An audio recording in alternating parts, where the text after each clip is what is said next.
চাঁপাইনবাবগঞ্জের ভোলাহাটের তারপল্লী এলাকায় রাস্তার দুপাশে মিষ্টি কুমড়ার পসা সাজিয়ে বসেছেন কৃষকেরা। তবে ক্রেতা না থাকায় সেগুলো বিক্রি হচ্ছে না। গোহালবাড়ি এলাকার বাসিন্দা মাসুদ রানা গত ৪ বছর ধরে মিষ্টি কুমড়া চাষ ও রপ্তানি করে আসছেন। তবে চলতি মৌসুমে রপ্তানি করতে না পারায় আর্থিকভাবে ক্ষতিগ্রস্ত হচ্ছেন তিনি।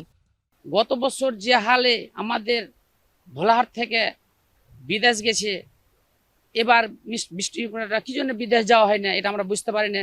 কৃষকদের দাবি, চলতি মৌসুমে অতি বৃষ্টিতে উৎপাদন কম হয়েছে। তাছাড়া পরিবহন সমস্যা, রপ্তানি প্রক্রিয়ার জটিলতা আর বাজার ব্যবস্থাপনার দুর্বলতা মিষ্টি কুমড়া বিক্রিতে সংকটের মূল কারণ।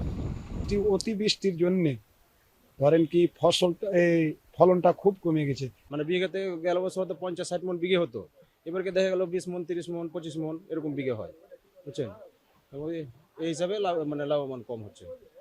সংশ্লিষ্টরা মনে করছেন, উৎপাদন প্রক্রিয়া, সরবরাহ চেইন, বাজার অবকাঠামোগত উন্নয়নের অভাবে বিদেশে যাচ্ছে না মিষ্টি কুমড়া। অন্যদিকে উৎপাদনের সময় পরিবর্তনের কারণে রপ্তানি কার্যক্রম বাধাগ্রস্ত হচ্ছে বলে জানান এই কর্মকর্তা। প্রথমত রপ্তানি যে কোনো পণ্যের আমাদের দেশ থেকে, মানে আম বলেন বা কাঁচামাল, যে কোনো সবজি বা ফল যেটাই বলেন, সেটা প্রথম প্রতিবন্ধকতা হচ্ছে আমাদের ইনফ্রাস্ট্রাকচার ডেভেলপ না। আসলে রপ্তানির জন্য যে সকল জিনিসপত্র দরকার, মানে কাঠামোগত, সেটা নাই।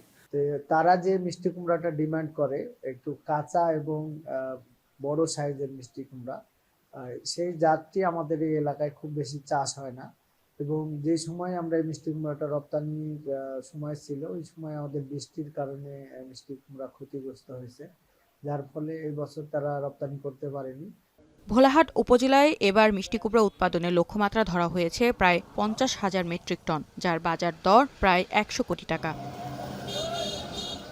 এখন চাঁপাইনবাবগঞ্জ।